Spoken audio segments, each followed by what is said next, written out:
Hey guys, I'm David DiMuzio with Hair Loss Hope, and today we have Dodge, who works as a nurse practitioner now in Dr. McGrath's office doing hair transplants, but specialized for many years in hormone replacement therapy. So he's got a front row seat to both hair loss and hormones. So today we're going to be talking about HGH, which is something that I feel like about 10 years ago or so, I was hearing a lot about, and some of my friends who were a little bit older than me were getting on that and having some positive effects to their hair and things like that. So I wanted to find out about HGH, Dodge's experience with it, and how it might affect hair, and why or why not he's prescribing it or giving it to patients, and if it might be something that you're interested in. So HGH, Dodge. Human growth hormone, relatively simple blood test once again to kind of find out if you're low or not. I personally have never used it or prescribed it. Hmm. But, a lot of time when you're starting to get a little bit older, those growth hormone levels are going to start dropping. That's where, you start seeing some of the, obviously it's a large cascade of things that cause aging, but you see the wrinkling and you see, changes to the tissue, lesser recovery. A lot of these things can somewhat be resolved by having adequate growth hormone levels.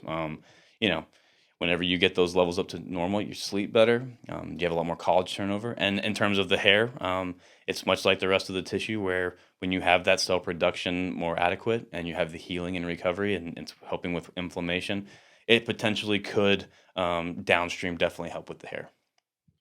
So why have you not prescribed human growth hormone? Why is it not something that you are generally prescribing? Well, with baseball and all the big steroid scandals that happened over the last 20 years, it's just really become this big uh, stereotype of a drug that's it's looked really down upon. Whenever you're using it in a adequate dose, it's going to be something that's more beneficial. But it's also not much of a muscle builder unless you're doing extremely high doses with other things. Uh, and so it's kind of ridiculous that it has this reputation as such an issue when it's really not.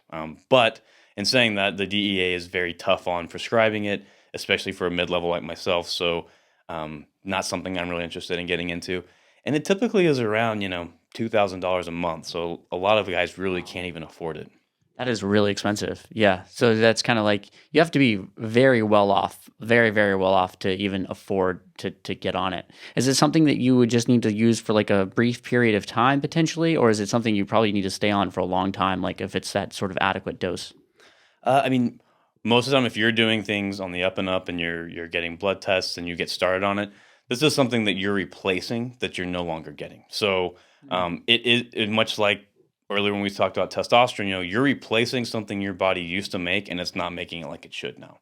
Um, Once again, if you're someone who's using it kind of in a gray area, then that may be something that's tried for a longer, for a short period of time, and you're going to use doses that could potentially be dangerous. Mm. Growth hormone is not without potential risk. It can grow all organs, including the heart and the intestines. And you've seen the bodybuilders where they've somehow got a six pack, but they got this big GH gut.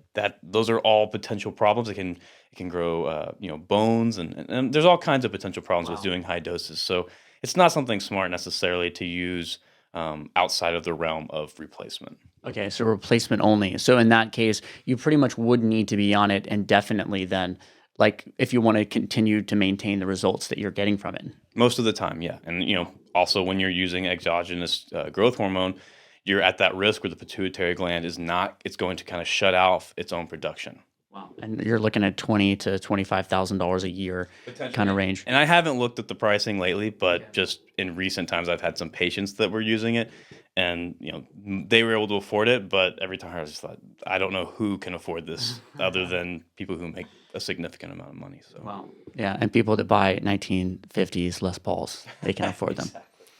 All right. Well, thanks for watching, guys. Hopefully, this answers some of your questions. If you have any more about hormone replacement therapy and certain drugs that relate to hair loss, please leave those questions in the comments and we'll make sure to get back to you. See you soon.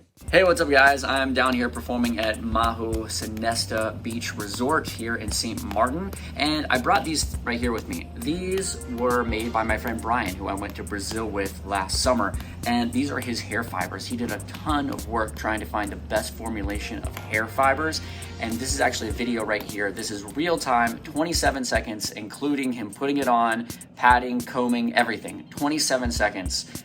What these do for your hair. It's pretty incredible. So I brought these with me because I'm performing here, super bright lights. I want to feel my most confident from every single angle, no matter what lights are shining on me, and these do it for sure. My hair looks awesome when I use these. So I think this is one of the most underutilized things for guys with thinning or thin hair. You can use my code. My code is HOPE. So if you go to the link in the video description and use the code HOPE, you will get 25% off. That's my affiliate link. I'd love you to support Brian. Get something that you're definitely going to use and is going to improve your life. And yeah, HOPE 25% off. See ya.